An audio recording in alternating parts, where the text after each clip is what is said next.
now. So this is a case of infection. So this is a ring-enhancing lesion.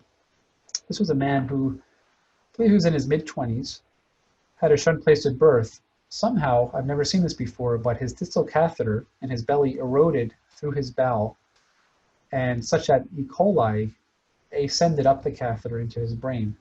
And he presented to me with very severe headaches, fever, elevated white count, elevated inflammatory markers such as ESR and CRP.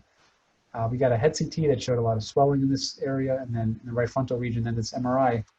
You can actually see this here is artifact due to his shunt valve. This is actually a silhouette of the catheter here, and this is all infection. You can see there's mass effect such that it's pushing on the ventricle here. So obviously, a very serious condition. So for him, we basically removed his old catheter.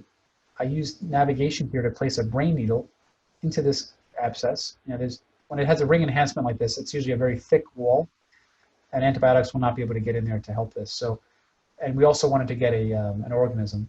So I use a brain needle to navigate into this lesion. All pus, shot out from there. And I did not go after this one surgically because it's, it would probably cause a lot of damage. But with antibiotics, in about 3 months, this is his scan afterwards, and pretty much resolved. All his inflammatory markers were normal. It turned out that I placed an external ventricular drain while we were treating his infection. I was able to clamp that drain. The patient had no deterioration. So it made me think that the shunt may have been placed for incorrect indications initially. And I've never really pulled out a shunt in someone who needs a shunt, but this patient has been without a shunt for over 6 months. I just don't think he needed it to begin with. And anytime you could avoid foreign bodies in the study of infection, that's always ideal. So that's an intracranial abscess. This is another one, and this is definitely a surgical emergency, because you can imagine if this abscess were to rupture, and you can see the wall's usually a little bit thinner here, all this cyst contents, purulent material can go into the ventricles and then get spread throughout the CSF and cause, very severe ventriculitis. So this is a case I'd argue it's an emergency. And ring-enhancing lesions I showed actually are very common, and there's many pathologies for it. So this is a mnemonic, MAGIC doc. So M is for metastases, A is for abscess, which we looked at. G is glioblastoma.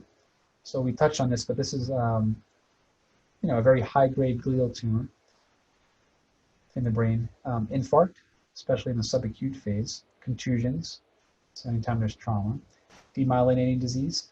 Tumefactive MS is where we have demyelination to a very large extent that it almost looks like an enhancing tumor. And then radiation necrosis, where if a patient is treated with radiation, in delayed fashion, they could develop radiographic changes. So we'll look at a few of those. Now, if I were to show you these 6 pictures and not show you the key down here, you'd have no way of, with certainty, of telling me what's what.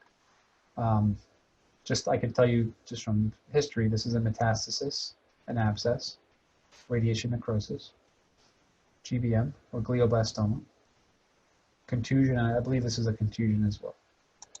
So ring enhancement, you want to think broadly, and really the clinical context is going to help you. If you happen to see multiple ring enhancing lesions, that pushes you more towards metastatic disease.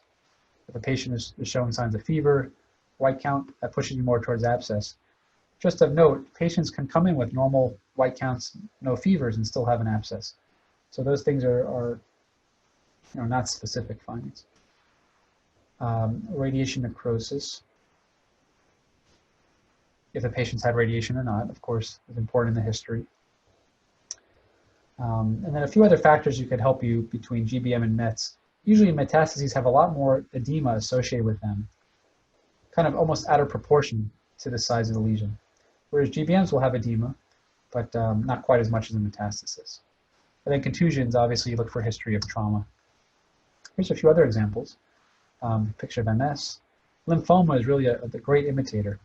Lymphoma also will diffusion restrict. So you can see how really looking at a combination of different MR sequences can help you to better narrow down your differential.